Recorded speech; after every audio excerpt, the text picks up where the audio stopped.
30 বছর যদি বিশ্বে কোনো তেল নাও থাকে, ওরা চলতে পারবে, প্লেন উড়াইতে পারবে। ওদের মিলস বন্ধ হবে না, ফ্যাক্টরি বন্ধ হবে না, ওদের ইন্টারনেট সেকশন বন্ধ হবে না, বিদ্যুৎ বন্ধ হবে না, ওদের কোনো কিছুই বন্ধ হবে না, কোনো প্রযুক্তি বন্ধ হবে না।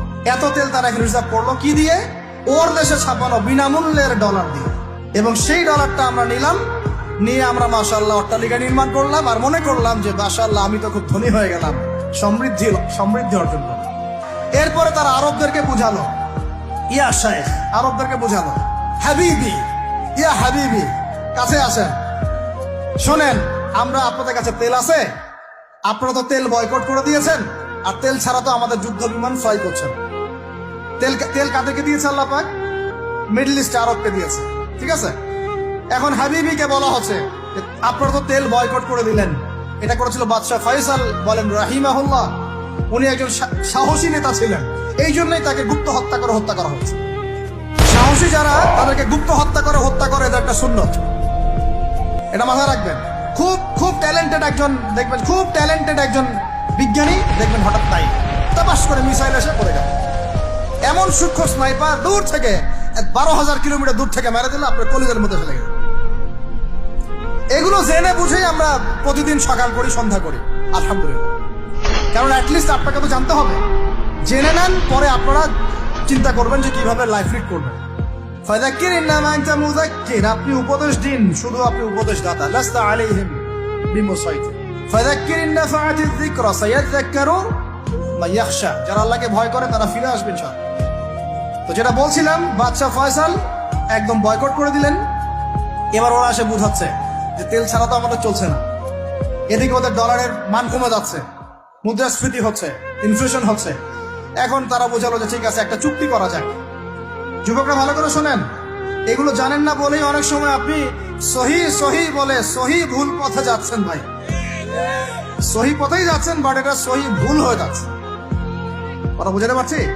সহিহের আড়ালে একটা মারাত্মক জয়ীফ আর জাল আকীদা আছে, এটা আপনার সামনে সহি দিয়ে ঢেকে দেওয়া হয়েছে, বুঝতে পারতেছেন না। এই জায়গাটাকে ভালো করে বোঝেন। যখন উম্মর সাথে কেউ গাদ্দারি করে, তখন সে সহি থাকে না। উম্মতের সাথে কেউ যদি গাদ্দারি করে, তখন সে কি থাকে না? সহি থাকে না। এখন আসেন, আমি ধর্মতাত্ত্বিক কথা বলছি।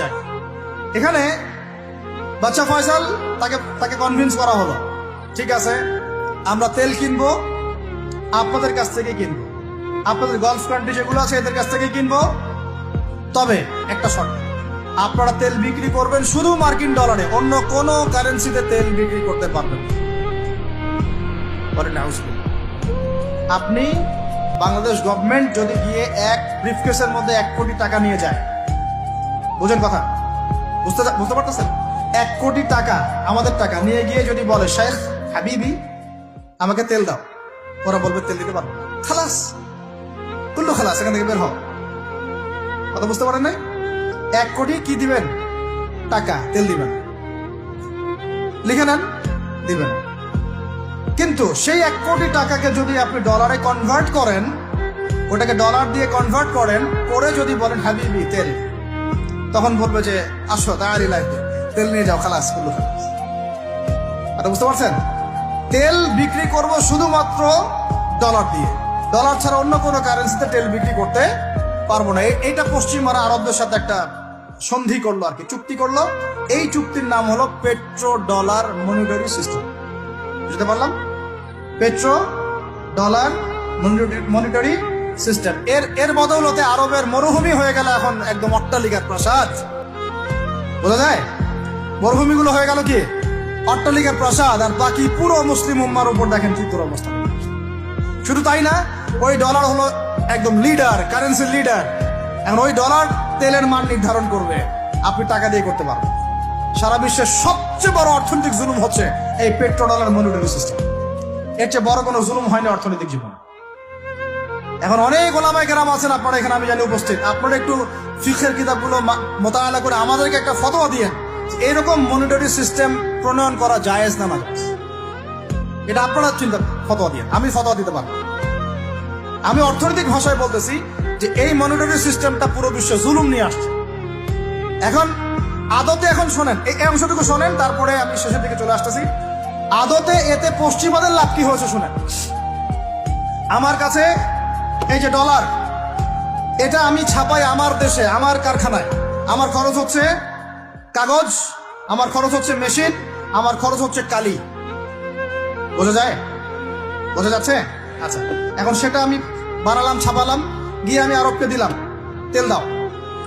ওরা এই কাগজের টাকাটা নিল, নিয়ে রিজার্ভ করলো, করে মূল যে তেল, এই তেলটা মনে করেন তেল বা সোনা, তেল বা সোনা একই কথা, কারণ সোনার ফাংশন প্লে করছে এখন তেল। এখন তো যেহেতু গোল্ড দিনার নাই, দিরহাম নাই, এই তেলটা তারা নিল, নিয়ে ওদের দেশের আন্ডারগ্রাউন্ডে বাংকার আছে, গ্যালনকে গ্যালন তেল রিজার্ভ করতে থাকলো, রিজার্ভ করতে থাকলো। এমন ভাবে রিজার্ভ করতে থাকলো যে বিগত আগামী 30 বছর যদি বিশ্বে কোনো তেল নাও থাকে, ওরা চলতে পারবে, প্লেন উড়াইতে পারবে।